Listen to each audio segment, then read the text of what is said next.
എല്ലാവർക്കും സ്വാഗതം. എല്ലാവരും സേഫ് ആയിട്ടിരിക്കുന്നു എന്ന് പ്രതീക്ഷിക്കുന്നു. ഇത് നമുക്ക് ഭരണഘടനയുടെ ഏറ്റവും അവസാനത്തെ സെഷൻ പഠിക്കാം. 3 പ്രധാനപ്പെട്ട ടോപ്പിക്കാണ് ഇന്ന് നമ്മൾ ഡിസ്കസ് ചെയ്യാൻ പോകുന്നത്. ഈ 3 ടോപ്പിക്കും വളരെയധികം പ്രാധാന്യം അറിയിക്കുന്ന ടോപ്പിക്കാണ്. എന്തായാലും ഈ ഭാഗത്ത് നിന്ന് നമുക്കൊരു ചോദ്യം പ്രതീക്ഷിക്കാം, ഒരു ചോദ്യമെങ്കിലും പ്രതീക്ഷിക്കാം. ഒന്നാമത്തെ ടോപ്പിക്ക് ഷെഡ്യൂൾസ് ആണ്. രണ്ടാമത്തെ ടോപ്പിക്ക് ഡിഫറെന്റ് ലിസ്റ്റ്സ് ആണ്. മൂന്നാമത്തെ topic different parts of the constitution ആണ്. നിങ്ങൾക്ക് അറിയാമായിരിക്കാം, നമുക്ക് 12 ഷെഡ്യൂൾസ് ആണുള്ളത്.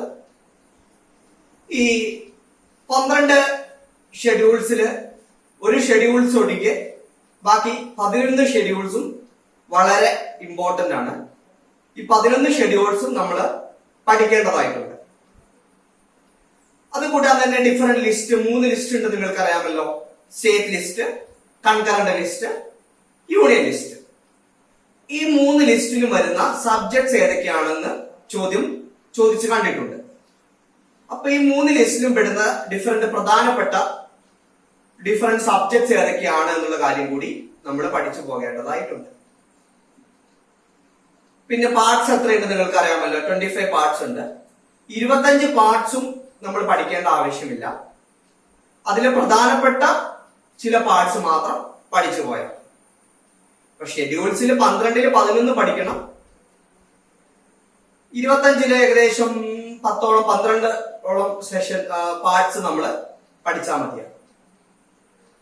അപ്പോൾ നമുക്ക് ഷെഡ്യൂൾസിലേക്ക് കടക്കാം.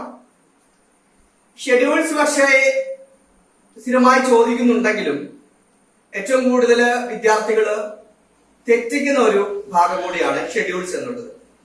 കാരണം 11 ഷെഡ്യൂൾസ് ഉണ്ട്, 12 ഷെഡ്യൂൾസ് ഉണ്ട്. അതിൽ 11 നമുക്ക് പഠിക്കേണ്ടതായിട്ടുണ്ട്. അത് മാറിപ്പോകാൻ സാധ്യതയുണ്ട്. കാരണം നമ്മൾ ലിസ്റ്റ് വൈസായി എഴുതിയാലും കാണാപ്പാഠം പഠിച്ചാലും മാറിപ്പോകാൻ സാധ്യതയുണ്ട്. പക്ഷെ കാണാപ്പാഠം പഠിക്കുക എന്നുള്ളത് ഒരു പ്രായോഗികമായിട്ടുള്ള കാര്യമല്ല. കാരണം അത്രത്തോളം നമുക്ക് കവർ ചെയ്യാനുണ്ട്. സിലബസ് എന്ന് പറഞ്ഞാൽ കുറച്ച് വളരെ വലുതാണ്. സിലബസ് മാറ്റിയിട്ടില്ലെങ്കിലും 2 വർഷമായി കുറച്ച് അധികം ഡീപ്പായിട്ട് ചോദിച്ചു വരുന്നുണ്ട്. അപ്പൊ അതുകൊണ്ട് തന്നെ നമുക്കൊരു ട്രിക്കിലൂടെ ഷെഡ്യൂൾസ് പഠിക്കാം. ഒരു കോഡിലൂടെ നമുക്ക് ഷെഡ്യൂൾസ് പഠിക്കാം. കാണാപ്പാഠം പഠിക്കേണ്ട ആവശ്യമില്ല. ഈ കോഡ് അറിഞ്ഞിരുന്നു കഴിഞ്ഞാൽ സുഖമായിട്ട് ഷെഡ്യൂൾസ് നിന്ന് എന്ത് ചോദ്യം വന്നാലും നമുക്ക് എഴുതാൻ പറ്റും. കോഡ് വേറൊന്നുമല്ല, tears of old PM. Tears of old PM. ഇതാണ് code. Tears of old PM.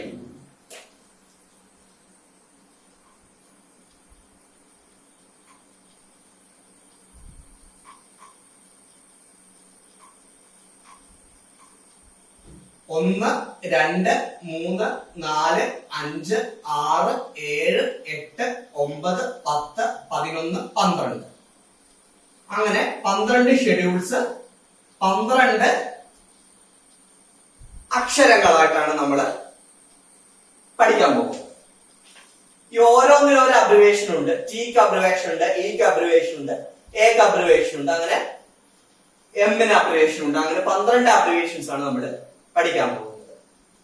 അതില് ഈ ഒഴികെ, ടിയേഴ്സ് കഴിഞ്ഞിട്ട് വരുന്ന ഒഴികെ ബാക്കി എല്ലാ അക്ഷരങ്ങളും വളരെയധികം പ്രധാനപ്പെട്ടതാണ്. ഈ കമ്പാരിറ്റീവ്ലി അധികം പ്രധാനപ്പെട്ട ഒരു അക്ഷരമല്ല ഇതിൽ. ബാക്കി എല്ലാം വളരെയധികം പ്രധാനപ്പെട്ടതാണ്. അപ്പൊ നമുക്ക് ഒന്നാമത്തെ ഷെഡ്യൂളിലേക്ക് കടക്കാം. ഒന്നാമത്തെ ഷെഡ്യൂൾ എന്താണ് ഡീൽ ചെയ്യുന്നത്? Name of the states and their territorial jurisdiction. നമ്മുടെ രാജ്യത്തെ എല്ലാ സ്റ്റേറ്റുകളെ കുറിച്ചും അതിന്റെ ടെറിട്ടോറിയൽ ജൂറിസ്ഡിക്ഷനെ കുറിച്ചുമാണ്, ടെറിട്ടറിയെ കുറിച്ചും അതിന്റെ അളവും കാര്യങ്ങളെ കുറിച്ചും ടെറിട്ടറിയെ കുറിച്ചുമാണ് ഒന്നാമത്തെ ഷെഡ്യൂൾ പറയുന്നത്. ഒന്നാമത്തെ ഷെഡ്യൂൾ എന്താണ് പറയുന്നത്? Name of the states and their territorial jurisdiction. അപ്പൊ നമുക്ക് ഒന്നാമത്തെ അക്ഷരം ഏതാണ്? T. territory. T territory. Name of the states and their territorial jurisdiction. T territory നിന്ന് നമുക്ക് ഒന്നാമത്തെ ഷെഡ്യൂളിൽ എന്താണ് പറയുന്നത് നമുക്ക് മനസ്സിലാക്കാൻ പറ്റും. ഒന്നാമത്തെ ഷെഡ്യൂൾ എന്താണ് പറയുന്നത്? Name of the states and their territorial jurisdiction. ഒന്നാമത്തെ schedule name of the states and their territorial jurisdiction. രണ്ടാമത്തെ ഷെഡ്യൂളിലേക്ക് കടക്കാം. E represent E. ഈ എന്താണ് പറയുന്നത്? രണ്ടാമത്തെ ഷെഡ്യൂൾ എന്താണ് പറയുന്നത്? Provisions relates to emoluments, allowances, privileges etcetera. Provisions relates to emoluments, allowances, privileges etcetera. ഇതില് എമോൾമെന്റ്സിലെ ഇ ആണ് നമ്മളിവിടെ എടുത്തിരിക്കുന്നത്. അതായത് വ്യത്യസ്തമായ ഭരണഘടനാ പദവി വഹിക്കുന്ന ആളുകളുടെ പ്രിവിലേജസും അവരുടെ അലവൻസസും അവിടെ അവർക്ക് കിട്ടുന്ന എമോൾമെന്റ്സിനെ കുറിച്ചൊക്കെയാണ് രണ്ടാമത്തെ ഷെഡ്യൂള് വ്യക്തമാക്കുന്നത്. അതിൽ എമോൾമെന്റ്സിൽ ഇ ആണ് നമ്മളിവിടെ എടുത്തിരിക്കുന്നത്, ഇ. അപ്പൊ ടിയേഴ്സിലെ ടി ഇ കഴിഞ്ഞു.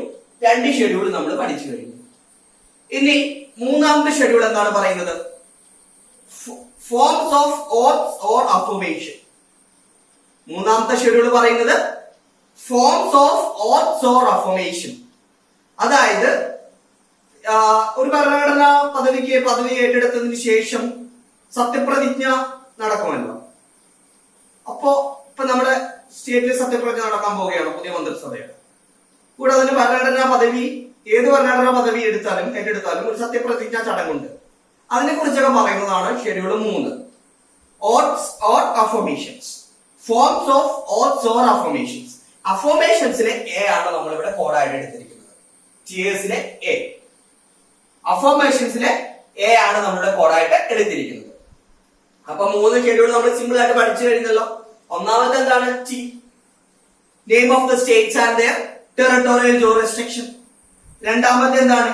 E, provisions relates to emoluments, allowances, privileges etcetera. അതിൽ എമോൾമെന്റ്സിലെ ഇ ആണ് നമ്മളിവിടെ എടുത്തിട്ടുള്ളത്. മൂന്നാമത്തെ ഷെഡ്യൂൾ എന്താണ്? A, forms of oaths or affirmations. Forms of oaths or affirmations. അതിൽ അഫർമേഷൻസിലെ എ ആണ് നമ്മളിവിടെ എടുത്തിരിക്കുന്നത്. അടുത്തത് നാലാമത്തെ ഷെഡ്യൂളിലേക്ക് കടക്കാം. Allocation of seats in the Rajya Sabha. അതായത് ഓരോ സ്റ്റേറ്റ്സിലും എത്ര സീറ്റ്സ് ആണ്, രാജ്യസഭാ സീറ്റ്സ് ആണ് അലോക്കേറ്റ് ചെയ്തിരിക്കുന്നത്. ഇപ്പൊ കേരളത്തിലാണെങ്കിൽ 11, അങ്ങനെ വ്യത്യസ്തമായിട്ട് പറയുന്നുണ്ടല്ലോ. 9 രാജ്യസഭാ സീറ്റ്, 20 ലോക്സഭാ സീറ്റ്, അങ്ങനെ പറയുന്നുണ്ട്. അപ്പൊ ഓരോ സ്റ്റേറ്റ്സിനും എത്ര രാജ്യസഭാ സീറ്റ്സ് ആണ് അലോക്കേറ്റ് ചെയ്തിട്ടുള്ളത് എന്നതിനെ കുറിച്ചാണ് ഇതില് പറയുന്നത്.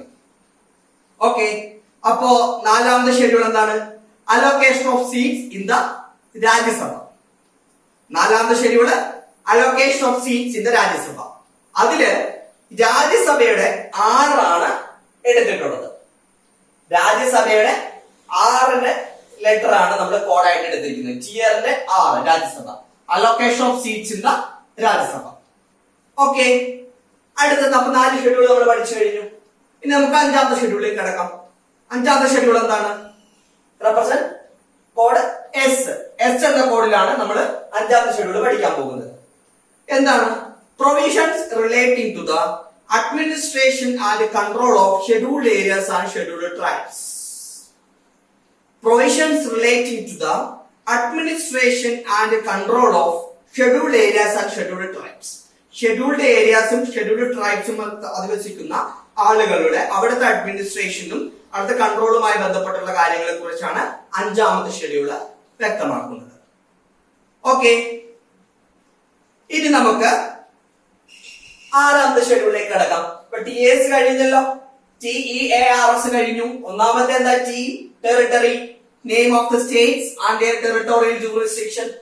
രണ്ടാമത്തത് E, emoluments, provisions relates to emoluments, allowances, privileges etcetera. അതിലെ എമോൾമെന്റ്സ് എടുത്തു, ടെറിട്ടറിയിലെ ടി എടുത്തു, എമോൾമെന്റ്സിലെ ഇ എടുത്തു. അടുത്ത 3ാമത്തെ ഷെഡ്യൂൾ എന്താണ്? Forms of oaths or affirmations. Forms of oaths or affirmations. അതിൽ അഫർമേഷൻസിലെ എ എടുത്തു. അടുത്തത് 4ാമത്തെ ഷെഡ്യൂൾ എന്താണ്? Allocation of seats in the Rajya Sabha. അതിൽ രാജ്യസഭയിലെ 6 എടുത്തു. അടുത്ത 5ാമത്തെ ഷെഡ്യൂൾ എന്താണ്? Provisions related to the administration and control of scheduled areas and scheduled tribes. അതിൽ ഷെഡ്യൂൾഡ് ഏരിയാസ് ആൻഡ് ഷെഡ്യൂൾഡ് ട്രൈബ്സിലെ എസ് എടുത്തു. ഷെഡ്യൂൾഡ് ഏരിയാസ് ആൻഡ് ഷെഡ്യൂൾഡ് ട്രൈബ്സിലെ എസ് എടുത്തു. അങ്ങനെ TS ഫുള്ള് നമ്മൾ കംപ്ലീറ്റ് ചെയ്ത് കഴിഞ്ഞു. TS കഴിഞ്ഞു. ഇനി അടുത്ത ഓഫ് എന്താണ്? OF റെപ്രസെന്റ് ചെയ്യുന്ന കോഡ് എന്താണെന്ന് നോക്കാം. ഇതിൽ O എന്ന് ഞാൻ നേരത്തെ സൂചിപ്പിച്ചു, അധികം പ്രാധാന്യമില്ല, അത് പഠിക്കേണ്ട ആവശ്യമില്ല. നമുക്ക് Fലേക്ക് കിടക്കാം. എന്താണ് 7ാമത്തെ ഷെഡ്യൂൾ? എന്താണ്? F. അതായത് ഇവിടെ ഫെഡറൽ ആണ് F റെപ്രസെന്റ് ചെയ്യുന്നത്. ഫെഡറൽ എന്ന വാക്കിൽ ആ F ആണ് F പറയുന്നത്. പക്ഷെ ഇത് ശ്രദ്ധിക്കേണ്ടത്, ഇതില് ഡീറ്റെയിൽ ആയിട്ട് നമ്മൾ പറയുമ്പോൾ ഫെഡറൽ എന്നുള്ളൊരു വേർഡ് നമ്മൾ ഇതിൽ ഇൻക്ലൂഡ് ചെയ്തിട്ടില്ല. ഞാൻ വായിക്കാം. F, division of powers between the union and states in terms of 3 list എന്നാണ് പറഞ്ഞിട്ടുള്ളത്. F 6ാമത്തെ എന്താണ്? Division of powers between the union and states in terms of 3 list. അതായത് 3 ലിസ്റ്റ് ഉണ്ട്, നിങ്ങൾക്ക് അറിയാമല്ലോ. Union list, state list, concurrent list. ആ ലിസ്റ്റുകളെ കുറിച്ച് പറയുന്ന ഷെഡ്യൂൾ ആണ് ഏത്? 7ാമത്തെ 1, 2, 3, 4, 5, 6 7ാമത്തെ ഷെഡ്യൂൾ പറയുന്നത് ലിസ്റ്റുകളെ കുറിച്ച്. ശ്രദ്ധിക്കാൻ ഞാൻ വിശദീകരിച്ചു തരാം, ചെറിയൊരു കൺഫ്യൂഷൻ ഉണ്ട് ഇവിടെ. ലിസ്റ്റുകളെ കുറിച്ച് പറയുന്ന ഷെഡ്യൂൾ ഏതാണെന്ന് ചോദിച്ചാല് അത് 7ാമത്തെ ഷെഡ്യൂളാണ്. ഓക്കെ. അതുകൂടാതെ division of powers between the union and States എന്ന് പറയുന്നുണ്ടല്ലോ. അതിനല്ലേ ഫെഡറൽ സ്ട്രക്ചർ എന്ന് പറയുന്നത്. മനസ്സിലായില്ലേ? Division of powers between union and States എന്ന് പറയുന്നുണ്ടല്ലോ, അതിനെയാണ് ഫെഡറൽ സ്ട്രക്ചർ എന്ന് പറയുന്നത്. അപ്പോ ആ ഡിവിഷൻ ഓഫ് പവേഴ്സ് എങ്ങനെയാ? ലിസ്റ്റിലൂടെയല്ലേ ഡിവിഷൻ ഓഫ് പവേഴ്സ് നടക്കുന്നത്. മനസ്സിലായല്ലോ അല്ലെ? അതായത് യൂണിയൻ ലിസ്റ്റിലൂടെ, സ്റ്റേറ്റ് ലിസ്റ്റിലൂടെ, കൺകറന്റ് ലിസ്റ്റിലൂടെ, അങ്ങനെ 3 ലിസ്റ്റിലൂടെയാണ് ഡിവിഷൻ ഓഫ് പവേഴ്സ് നടക്കുന്നത്. ആ ഡിവിഷൻ ഓഫ് പവേഴ്സിനെ, ആ ഒരു സിസ്റ്റത്തെയാണ് ഫെഡറൽ സിസ്റ്റം എന്ന് പറയുന്നത്. Division of powers between union and സ്റ്റേറ്റ്സിനെയാണ് ഫെഡറൽ സിസ്റ്റം എന്ന് പറയുന്നത്. ആ ഡിവിഷൻ ഓഫ് പവേഴ്സ് നടക്കുന്നത് 3 ലിസ്റ്റിലൂടെയാണ്. മനസ്സിലായല്ലോ? ആ F ആണ് ഇവിടെ ഫെഡറൽ സിസ്റ്റത്തെ കുറിച്ചുള്ള F ആണ് ഇവിടെ F ആയിട്ട് എടുത്തിട്ടുള്ളത്. പക്ഷെ നമ്മളിവിടെ ഡീറ്റെയിൽ ആയിട്ട് പറയുമ്പോൾ ഫെഡറൽ എന്നുള്ള വേർഡ് ഇൻക്ലൂഡ് ചെയ്തിട്ടില്ല. പക്ഷെ ആ division of powers between states and യൂണിയനിനെയാണ് ഫെഡറൽ സിസ്റ്റം അല്ലെങ്കിൽ federal structure of the constitution എന്നൊക്കെ പറയുന്നത്. ഓക്കെ. 6ാമത്തെ എന്താണ്? Division of powers between the union and states in terms of 3 list. അടുത്തത് 8ാമത്തെ ഷെഡ്യൂൾ ഏതാണ്? 8ാമത്തെ ഷെഡ്യൂൾ നമ്മളിവിടെ റെപ്രസെന്റ് ചെയ്തിട്ടുള്ളത് O ആണ്. O എന്ന കോഡാണ്. ഒഫീഷ്യൽ ലാംഗ്വേജ് ആണ്. അതിൽ OA തന്നെയാണ് നമ്മളിവിടെ OA ആയിട്ട് എടുത്തിട്ടുള്ളത്. ഒഫീഷ്യൽ ലാംഗ്വേജിനെ കുറിച്ച് 22 ഒഫീഷ്യൽ ലാംഗ്വേജ് ഉണ്ടെന്ന് അറിയാമല്ലോ. ഭരണഘടനയിൽ 22 ഒഫീഷ്യൽ ലാംഗ്വേജിനെ കുറിച്ച് പറയുന്നുണ്ട്. ആ O തന്നെയാണ് നമ്മളുടെ OA ആയിട്ട് എടുത്തിട്ടുള്ളത്. അപ്പൊ 8ാമത്തെ ഷെഡ്യൂൾ എന്താ? നമ്മൾ ഭരണഘടനാ പുസ്തകം എടുത്തു, അതിൽ 8ാമത്തെ ഷെഡ്യൂൾ എടുത്ത് നോക്കുമ്പോൾ ഒഫീഷ്യൽ 22 ഒഫീഷ്യൽ ലാംഗ്വേജിനെ കുറിച്ചായിരിക്കും നിങ്ങൾക്ക് കാണാൻ സാധിക്കുക. അതാണ് 8ാമത്തെ ഷെഡ്യൂൾ പറയുന്നത്. 9ാമത്തെ ഷെഡ്യൂൾ ഏതാണ്? Land reforms. 9ാമത്തെ ഷെഡ്യൂൾ ലാൻഡ് റീഫോംസിനെ കുറിച്ചാണ് പറയുന്നത്. ആ ലാൻഡിന്റെ L ആണ് നമ്മളിവിടെ കോഡായിട്ട് എടുത്തിരിക്കുന്നത്. 9ാമത്തെ schedule deals with land reforms. ആ ലാൻഡ് റീഫോംസിന് L ആണ് നമ്മളിവിടെ കോഡായിട്ട് എടുത്തിരിക്കുന്നത്. 10ാമത്തെ ഷെഡ്യൂൾ, ഇതിൽ ഏറ്റവും പ്രധാനപ്പെട്ട ഷെഡ്യൂൾ ആണ് 10ാമത്തെ ഷെഡ്യൂൾ. ഈ 12ൽ 11ഉം ഏറ്റവും വളരെ പ്രധാനപ്പെട്ടതാണ്. ഈ 11ൽ ഏറ്റവും പ്രധാനപ്പെട്ടതാണ് ഏത്? ഈ 10ാമത്തെ ഷെഡ്യൂൾ ഡീൽസ് വിത്ത് ഡിഫക്ഷൻ. കൂറുമാറ്റ നിരോധന നിയമവുമായി ബന്ധപ്പെട്ട കാര്യങ്ങളാണ് 10ാം ഷെഡ്യൂളിൽ പറഞ്ഞിട്ടുള്ളത്. ഡിഫക്ഷൻ. ആ ഡിഫക്ഷനിലെ D ആണ് നമ്മളിവിടെ കോഡായിട്ട് എടുത്തിട്ടുള്ളത്. ഓക്കെ.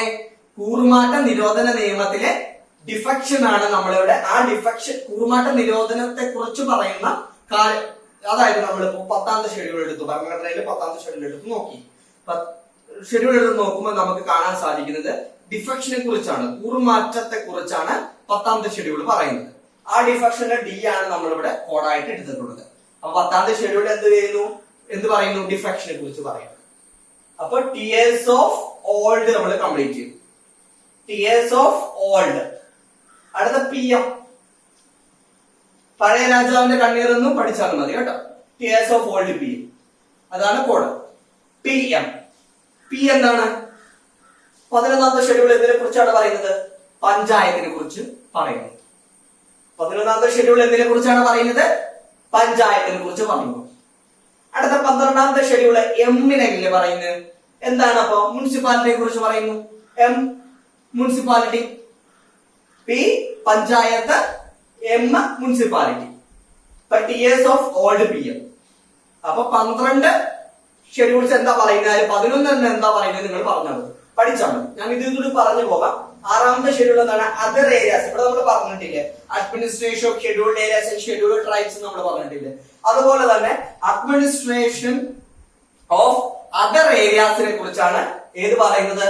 6ാമത്തെ ഷെഡ്യൂൾ പറയുന്നത്. അതർ ഏരിയാസ് ഉദ്ദേശിക്കുന്ന മിസോറാം, ത്രിപുര മുതലായ സ്റ്റേറ്റുകളെ കുറിച്ചാണ്, ആസാം മുതലായ സ്റ്റേറ്റുകളെ കുറിച്ചാണ് പറയുന്നത്. അഡ്മിനിസ്ട്രേഷൻ ഓഫ് അതർ ഏരിയാസിനെ കുറിച്ചാണ് 6ാമത്തെ ഷെഡ്യൂള് വ്യക്തമാക്കുന്നത്. അത് നിങ്ങൾ ലീവ് ചെയ്തേക്കാം, പഠിക്കേണ്ട ആവശ്യമില്ല. ഈ കാര്യം പഠിക്കേണ്ട ആവശ്യമില്ല. ബാക്കി ഈ 11 ഷെഡ്യൂൾസും കൃത്യമായിട്ട് ഈ കോഡിലൂടെ പഠിച്ചു പോയാൽ മതി. അപ്പൊ നമുക്ക് ഒന്നുകൂടി ഒന്ന് പറഞ്ഞു നോക്കിയാലോ. Tears of old P M. ഇവിടെ ശരിക്കും പ്രാസ് ഒപ്പിക്കുന്നതിന് വേണ്ടിയാണ് ഈ ഓ ഇവിടെ ആഡ് ചെയ്തിട്ടുള്ളത് കേട്ടോ. 6ാമത്തെ ഷെഡ്യൂൾ അത്ര പ്രാധാന്യമുള്ള ഒരു ഷെഡ്യൂൾ അല്ല. പക്ഷെ നിങ്ങൾ മനസ്സിലാക്കുക, ഇത്രയേ ഉള്ളൂ. അഡ്മിനിസ്ട്രേഷൻ ഓഫ് അതർ ഏരിയാസ്, അതായത് ആസാം, ത്രിപുര മുതലായ സ്റ്റേറ്റുകളുടെ അഡ്മിനിസ്ട്രേഷനെ കുറിച്ചാണ് പറയുന്നത്. മിസോറാം ആ സ്റ്റേറ്റും കൂടി ഉണ്ട്. ഓക്കെ, നമുക്ക് ഒന്നുകൂടി പറഞ്ഞു നോക്കാം. Tears of old P M. ഇത് എങ്ങനെ പഠിക്കേണ്ടതെന്ന് അറിയാം. നിങ്ങളൊരു നിങ്ങളുടെ ബുക്ക് എടുക്കുക, ബുക്ക് എടുത്തിട്ട് അതിൽ എഴുതി വെക്കുക tears of old P M. ഇതേപോലെ തന്നെ എഴുതി വെക്കുക. അതിനുശേഷം ആരംഭാക്കി ഇട്ടിട്ട് ടി റെപ്രസെന്റ് ടെറിട്ടറി. ടെറിട്ടറി എന്നാണ് name of the states and their territorial jurisdiction. He represents emoluments. Emoluments and the provisions relates to emoluments, allowances, privileges of constitutional bodies. A, all the affirmations are allocation of seats in the Rajya Sabha. S, scheduled areas and scheduled tribes. S, scheduled areas and scheduled tribes. O, other areas ആണ്. F എന്ന് പറഞ്ഞാൽ federal structure, 3 ലിസ്റ്റിനെ കുറിച്ച് പറയുന്നതാണ്. Federal സ്ട്രക്ചറിനെ കുറിച്ചാണ് പറയുന്നത്. O എന്താണ്? 22 official ലാംഗ്വേജിനെ കുറിച്ച് പറയുന്നു. L എന്താണ്? ലാൻഡ് റിഫോംസിനെ കുറിച്ച് പറയുന്നു. D എന്താണ്? ഡിഫെക്ഷനെ കുറിച്ച് പറയുന്നു. P എന്താണ്? പഞ്ചായത്തിനെ കുറിച്ച് പറയുന്നു. M മുനിസിപ്പാലിറ്റിയെ കുറിച്ച് പറയുന്നു. ഇങ്ങനെ 12 ഷെഡ്യൂൾസ് വളരെ ഈസി ആയിട്ട് നമുക്ക് ഈ കോഡിലൂടെ tears of old P M എന്ന കോഡിലൂടെ നമുക്ക് മനസ്സിലാക്കാൻ സാധിക്കും. ഓക്കെ, ഇനി നമുക്ക് പ്രധാനപ്പെട്ട ഡിഫറെന്റ് ലിസ്റ്റുകളും ആ ലിസ്റ്റ് ഉൾപ്പെടുന്ന പ്രധാനപ്പെട്ട ടോപ്പിക്കുകളും ഒന്ന് പറഞ്ഞു പോകാം. നിങ്ങൾക്കറിയാമല്ലോ നമുക്ക് 3 ലിസ്റ്റ് ഉണ്ടെന്ന് അറിയാലോ. State list, union list, concurrent list. 3 ലിസ്റ്റാണ് നമ്മുടെ ഭരണഘടനയിൽ പറഞ്ഞിട്ടുള്ളത്. ഇതിൽ സ്റ്റേറ്റ് ലിസ്റ്റിൽ ഉൾപ്പെടുന്ന സബ്ജക്ട്സ് ഏതൊക്കെയാണ്, യൂണിയൻ ലിസ്റ്റിൽ ഉൾപ്പെടുന്ന സബ്ജക്ട്സ് ഏതൊക്കെയാണ്, കൺകറന്റ് ലിസ്റ്റിൽ ഉൾപ്പെടുന്ന സബ്ജക്ട് ഏതൊക്കെയാണ് എന്നാണ് നമ്മളിപ്പോ പഠിക്കാൻ പോകുന്നത്. അതായത് ചോദ്യം ഇങ്ങനെ പ്രതീക്ഷിക്കാം: റെയിൽവേയുമായി ബന്ധപ്പെട്ട് ആർക്കാണ് നിയമം രൂപീകരിക്കാൻ സാധിക്കുന്നത് എന്നുള്ളൊരു ചോദ്യം നമുക്ക് പ്രതീക്ഷിക്കാം. അപ്പൊ അത് സ്റ്റേറ്റിൽ നിന്നുണ്ടാവാം, സെൻട്രൽ ഗവൺമെന്റിൽ നിന്നുണ്ടാവാം, അതിൽ ബോത്ത് സെൻട്രൽ ആൻഡ് സ്റ്റേറ്റ്സ് എന്നൊക്കെ ഓപ്ഷൻ ഉണ്ടാവും. അപ്പൊ അങ്ങനെ ഒരു ചോദ്യം നമുക്ക് ആൻസർ ചെയ്യണമെങ്കിൽ ഈ യൂണിയൻ ലിസ്റ്റിലും സ്റ്റേറ്റ് ലിസ്റ്റിലും കൺകറന്റ് ലിസ്റ്റിലും ഉൾപ്പെട്ടിട്ടുള്ള പ്രധാനപ്പെട്ട വിഷയങ്ങൾ ഏതൊക്കെയാണെന്ന് ഒന്ന് മനസ്സിലാക്കിക്കണം. ആദ്യം നമുക്ക് യൂണിയൻ ലിസ്റ്റിലെ പ്രധാനപ്പെട്ട വിഷയങ്ങൾ ഏതൊക്കെയാണെന്ന് നമുക്കൊന്ന് മനസ്സിലാക്കി പോകാം. നിങ്ങൾ ചെയ്യേണ്ടത് ഇതിന്റെ കൂടെ തന്നെ എഴുതി പഠിച്ചു പോകുക. യൂണിയൻ ലിസ്റ്റ് എഴുതുക, അതിനുശേഷം എഴുതിയെടുക്കുക. പ്രധാനപ്പെട്ട 4 വിഷയങ്ങൾ യൂണിയൻ ലിസ്റ്റിൽ ഉൾപ്പെടെ ഇത്ര നിങ്ങൾക്ക് മതിയാകും. പ്രധാനപ്പെട്ട ഞാൻ പറയാൻ പോകുന്ന കാര്യങ്ങൾ മാത്രം പഠിച്ചാൽ മതിയാകും. യൂണിയൻ ലിസ്റ്റിൽ ഉൾപ്പെടുന്ന പ്രധാനപ്പെട്ട 4 സബ്ജക്ട്സ് ഏതൊക്കെയാണ് എന്നാണ് നമ്മൾ പറയാൻ പോകുന്നത്. ഒന്നാമത് ഡിഫൻസ്. അത് ആർമി, അതുപോലെ നേവി, ആർമി, എയർഫോഴ്സുമായി ബന്ധപ്പെട്ട് ഡിഫൻസുമായി ബന്ധപ്പെട്ട് നിയമങ്ങൾ നിർമ്മിക്കാൻ ആർക്കാണ് അധികാരമുള്ളത്? സെൻട്രൽ ഗവൺമെന്റിനാണ് അധികാരമുള്ളത്. അല്ലെങ്കിൽ ഡിഫൻസ് എന്ന സബ്ജക്ട് യൂണിയൻ ലിസ്റ്റിലാണ് ഉൾപ്പെട്ടിട്ടുള്ളത് എന്ന് മനസ്സിലാക്കാം. ഡിഫൻസ്. ഓക്കെ. അടുത്തത് എക്സ്റ്റേണൽ അഫയേഴ്സ്, വിദേശകാര്യവുമായി ബന്ധപ്പെട്ടിട്ടുള്ള കാര്യം. വിദേശകാര്യവുമായി ബന്ധപ്പെട്ട് മറ്റ് രാജ്യങ്ങളുമായി ബന്ധപ്പെട്ടുള്ള നിയമങ്ങളൊക്കെ ആർക്കാണ് രൂപീകരിക്കാൻ അധികാരമുള്ളത്? അത് സെൻട്രൽ ഗവൺമെന്റിനാണ്. അതും യൂണിയൻ ലിസ്റ്റാണ് ഉൾപ്പെടുന്നത്. ഒന്നാമത് പറഞ്ഞ ഏതാണ്? ഡിഫൻസ്. രണ്ടാമത് പറഞ്ഞത് എക്സ്റ്റേണൽ അഫയേഴ്സ്. മൂന്നാമത്തെ സബ്ജക്ട് ഏതാണ്? റെയിൽവേ. റെയിൽവേയുമായി ബന്ധപ്പെട്ടുകൊണ്ട് ആർക്കാണ് നിയമം രൂപീകരിക്കാൻ സാധിക്കുന്നത്? സെൻട്രൽ ഗവൺമെന്റിനാണ്. അത് യൂണിയൻ ലിസ്റ്റിലാണ് റെയിൽവേ എന്ന സബ്ജക്ട് ഉൾപ്പെടുന്നത്. ലോട്ടറി. ലോട്ടറി എന്ന സബ്ജക്ട് ഏത് ലിസ്റ്റിലാണ്? യൂണിയൻ ലിസ്റ്റിലാണ്. അപ്പൊ നമ്മൾ 4 കാര്യങ്ങളാണ് യൂണിയൻ ലിസ്റ്റ് പഠിച്ചത്. 1 defence, 2 external affairs, 3 railway, 4 lottery. ഒന്നുകൂടി ശ്രദ്ധിക്കുക. 1 defence, 2 external affairs, 3 railway, 4 lottery. ഇതിലും ആദ്യത്തെ 3 കാര്യങ്ങൾ നമുക്ക് കോമൺ സെൻസ് വെച്ച് ഊഹിക്കാവുന്നേ ഉള്ളൂ. ഡിഫൻസും എക്സ്റ്റേണൽ അഫയേഴ്സും റെയിൽവേസും നമുക്ക് കോമൺ സെൻസ് വെച്ച് ഊഹിക്കാവുന്നതേ ഉള്ളൂ. ലോട്ടറി എന്നുള്ള കാര്യം പ്രത്യേകം ശ്രദ്ധിച്ചു പോവുക. അത് യൂണിയൻ ലിസ്റ്റിനാണ് ലോട്ടറി എന്നുള്ള സബ്ജക്ട് ഉൾപ്പെടുന്നത്. അടുത്ത സ്റ്റേറ്റ് ലിസ്റ്റിലെ സബ്ജക്ട്സ് ഏതൊക്കെയാണെന്ന് നമുക്ക് പരിശോധിച്ചു പോകാം. State list. State list police. പോലീസുമായി ബന്ധപ്പെട്ട് നിയമം നിർമ്മിക്കാൻ ആർക്കാണ് അധികാരമുള്ളത്? സ്റ്റേറ്റ് ഗവൺമെന്റ്സിനാണ് അധികാരമുള്ളത്. പോലീസ് ഒന്നാമത്തെ സബ്ജക്റ്റ് ആണ്. രണ്ടാമത്തെ സബ്ജക്ട് ലോക്കൽ ഗവൺമെന്റ്, പഞ്ചായത്ത് മുനിസിപ്പാലിറ്റിയുമായി ബന്ധപ്പെട്ടുകൊണ്ട് നിയമം നിർമ്മിക്കാൻ സെൻട്രൽ ഗവൺമെന്റിനാണോ സ്റ്റേറ്റ് ഗവൺമെന്റിനാണോ അധികാരമുള്ളതെന്ന് ചോദിച്ചാൽ നമ്മുടെ ഭരണഘടന പറയുന്നത് അത് സ്റ്റേറ്റ് ഗവൺമെന്റിനാണ് എന്നുള്ളതാണ്. അടുത്തത് പബ്ലിക് ഹെൽത്ത്. പബ്ലിക് ഹെൽത്തുമായി ബന്ധപ്പെട്ട വിഷയങ്ങളില് നിയമനിർമ്മാണത്തിനുള്ള അധികാരം ആർക്കാണ്? സ്റ്റേറ്റ് ലിസ്റ്റിനാണ്, സ്റ്റേറ്റ് ഗവൺമെന്റിനാണ്. പബ്ലിക് ഹെൽത്ത് എന്ന സബ്ജക്ട് ഉൾപ്പെടുന്നത് സ്റ്റേറ്റ് ലിസ്റ്റിലാണ്. അടുത്തത് അഗ്രികൾച്ചർ. കൃഷിയുമായി ബന്ധപ്പെട്ടുകൊണ്ട് നിയമനിർമ്മാണത്തിന് അധികാരമുള്ളത് സ്റ്റേറ്റ് ഗവൺമെന്റുകൾക്കാണ്. അഗ്രികൾച്ചർ എന്ന സബ്ജക്ട് ഉൾപ്പെടുന്നത് സ്റ്റേറ്റ് ലിസ്റ്റിലാണ്. ഫിഷറീസ്, മത്സ്യബന്ധനം, അതുമായിട്ട് ബന്ധപ്പെട്ട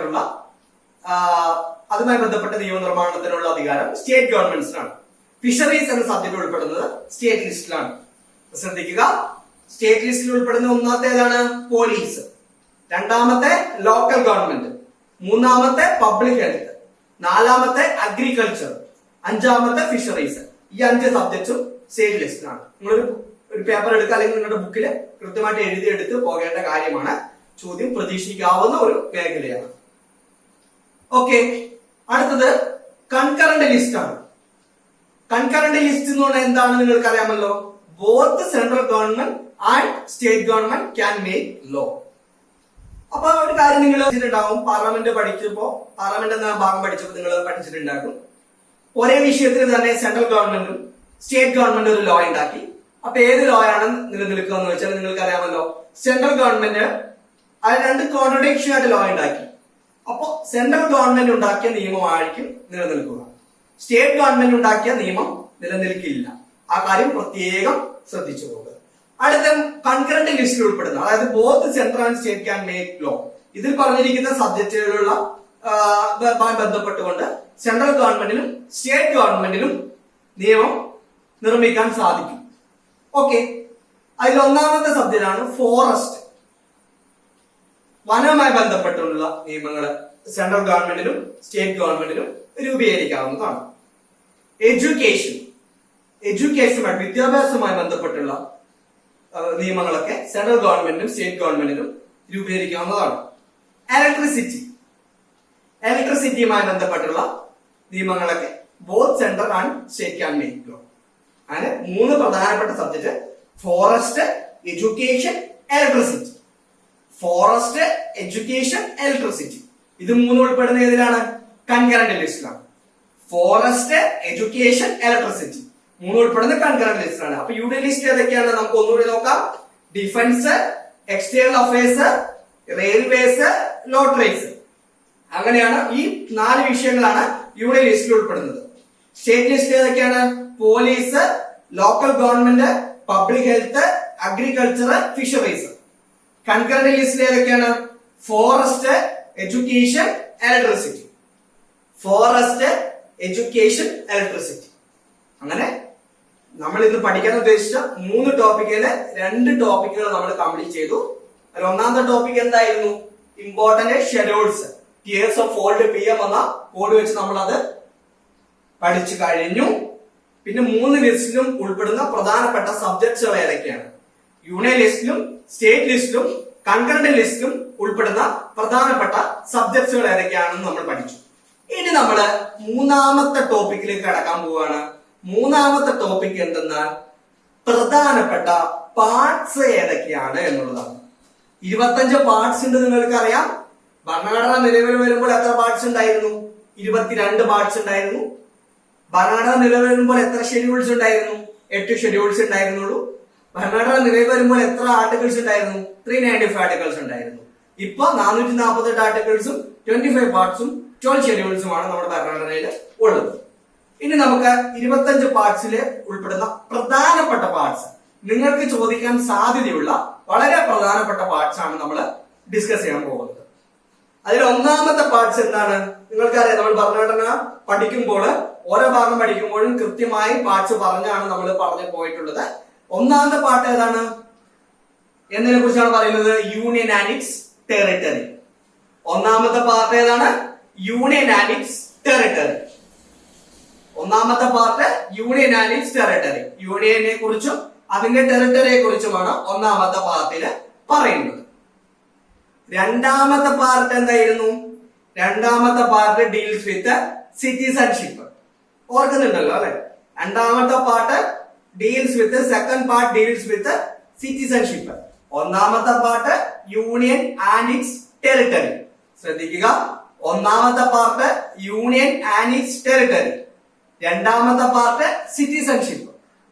ഒന്നാമത്തെ part union and its territory, രണ്ടാമത്തെ പാർട്ട് സിറ്റിസൺഷിപ്പ്. മൂന്നാമത്തെ പാർട്ട് ഫണ്ടമെന്റൽ റൈറ്റ്സ്. വളരെ പ്രധാനപ്പെട്ട ഒരു പാർട്ടാണ് മൂന്നാമത്തെ part, fundamental rights. Fundamental rights ഏത് പാർട്ടിലാണെന്ന് ചോദിച്ചാൽ ഉത്തരം മൂന്നാമത്തെ പാർട്ടിലാണ്. മൂന്നാമത്തെ പാർട്ട് ഫണ്ടമെന്റൽ റൈറ്റ്സ്. നാലാമത്തെ പാർട്ട് ഏതാണ്? Directive principles of state policy.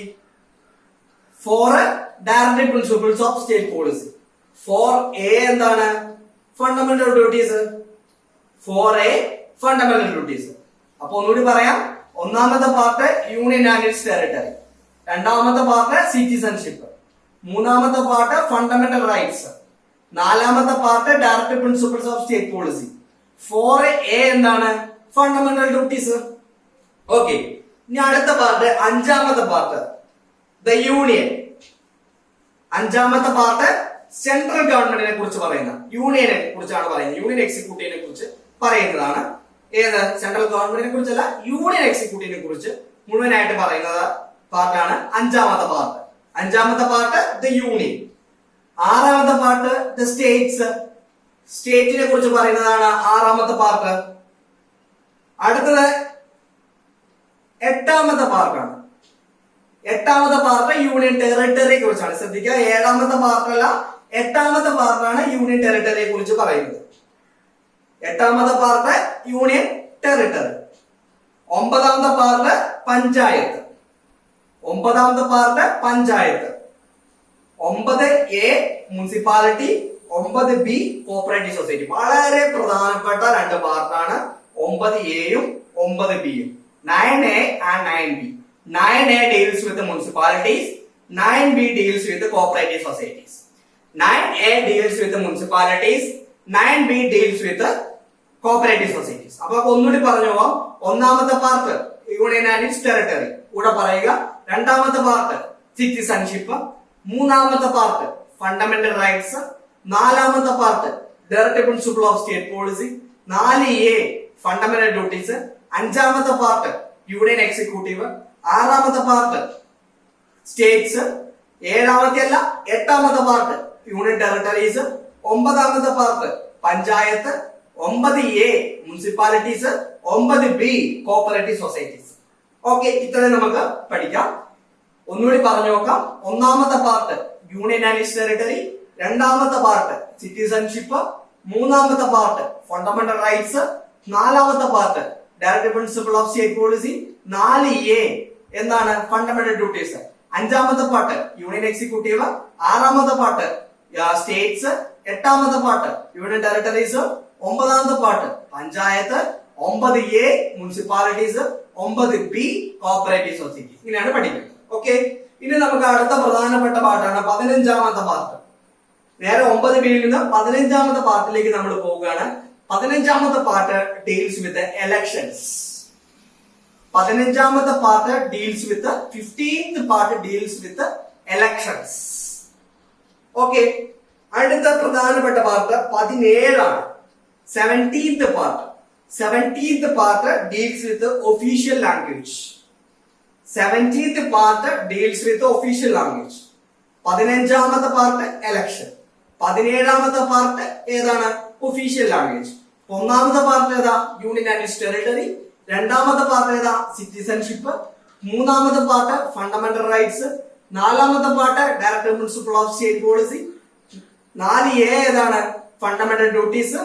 5 union executive, 6 States, 8 union territory, 9 panchayat, 9A municipalities, 9B cooperative societies, അതിനുശേഷം 15 എലക്ഷൻ, 17 ഒഫീഷ്യൽ ലാംഗ്വേജ്. അടുത്ത 18 എമർജൻസി പ്രൊവിഷൻസ്. 17 കഴിഞ്ഞ് 18 emergency provisions. 20 amendment of the constitution. അതായത് 20ാമത്തെ പാർട്ട് എന്തിനെ കുറിച്ചാണ് പറയുന്നത്?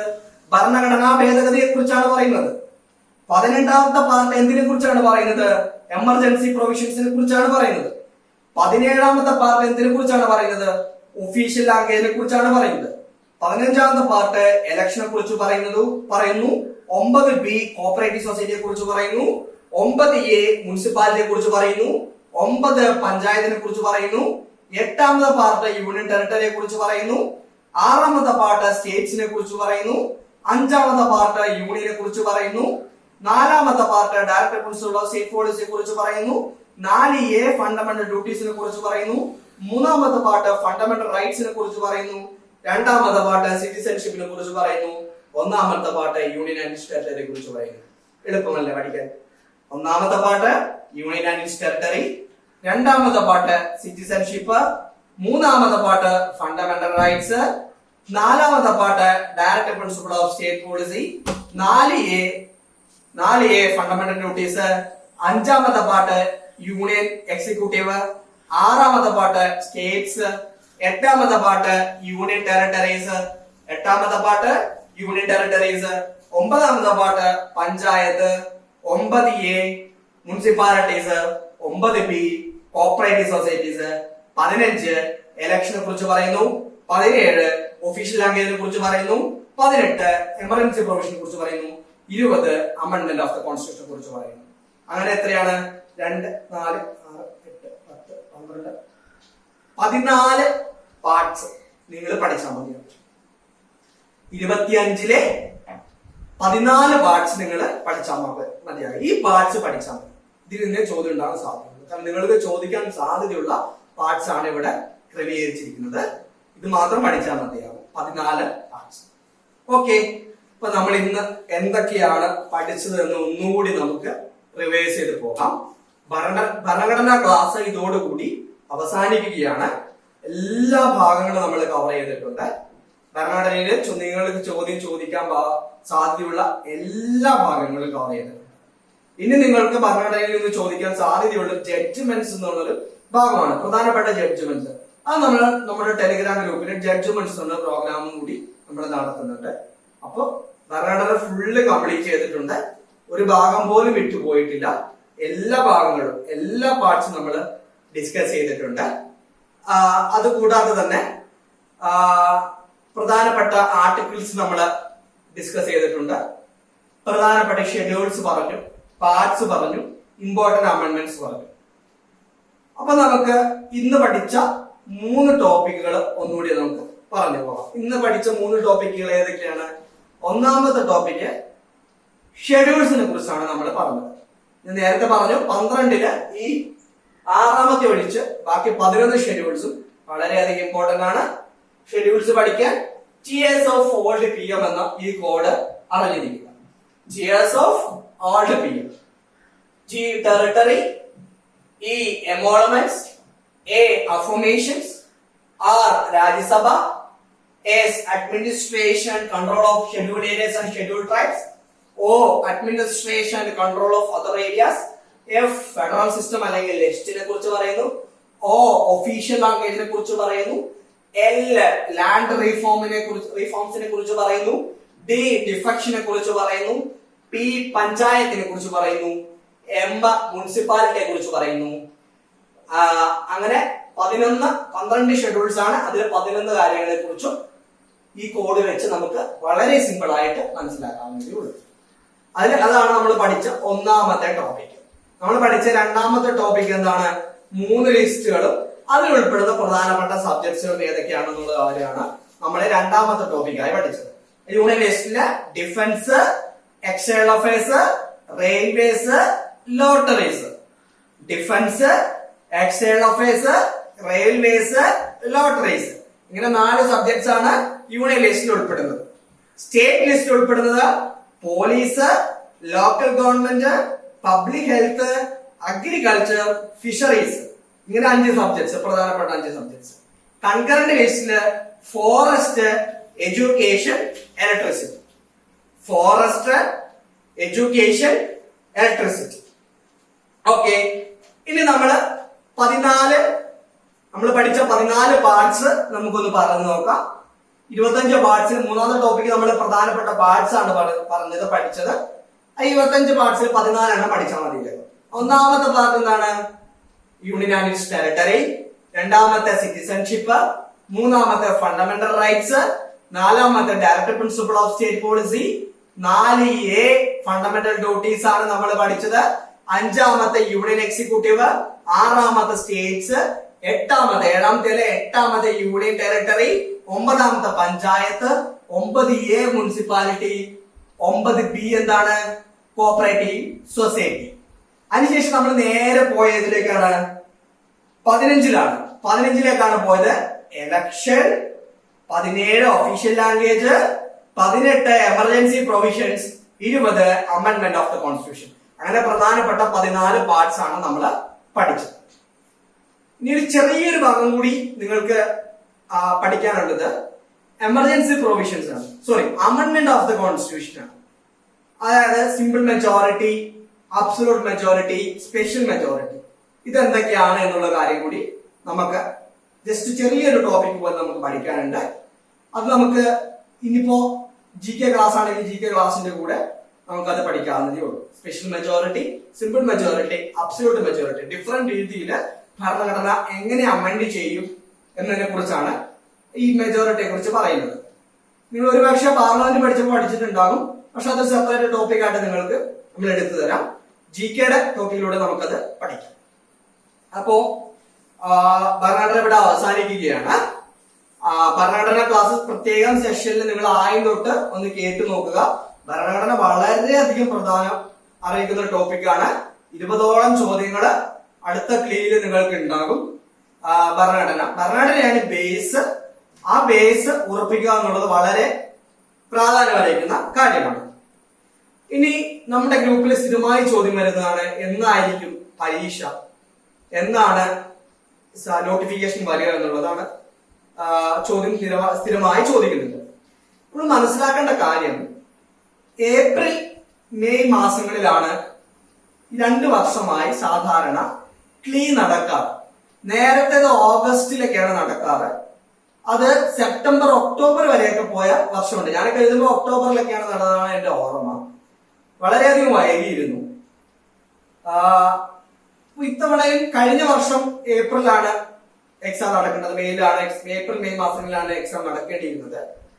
പക്ഷെ കോവിഡിന്റെ പശ്ചാത്തലത്തിൽ എക്സാം എക്സ്റ്റെൻഡ് ചെയ്ത് പോയി. എനിക്ക് തോന്നുന്നത് ജൂലൈയിലാണ് നടന്നതെന്നാണ് എനിക്ക് തോന്നുന്നത്. ഈ വർഷവും നമുക്ക് അങ്ങനെ പ്രതീക്ഷിക്കാം. ഏപ്രിൽ മെയ് എന്തായാലും നടക്കുന്നില്ല. അപ്പൊ ജൂലൈയിലോ ജൂൺ ജൂലൈ ആഗസ്റ്റ് സെപ്റ്റംബർ ഈ 4 മാസം ഏതിനെങ്കിലും പ്രതീക്ഷ നമ്മൾ പഠിക്കുക. നമ്മുടെ ജോലി നമ്മൾ കൃത്യമായിട്ട് ചെയ്യുക എന്നുള്ളതാണ്. എക്സാം നോട്ടിഫിക്കേഷൻ വരുമ്പോൾ നിങ്ങൾ അതിനെക്കുറിച്ച് പറയാവുണ്ട്. കാരണം നമ്മൾ നിരന്തരമായി CE ആയിട്ട് കോൺടാക്ട് ചെയ്താണ് പോകുന്നത്.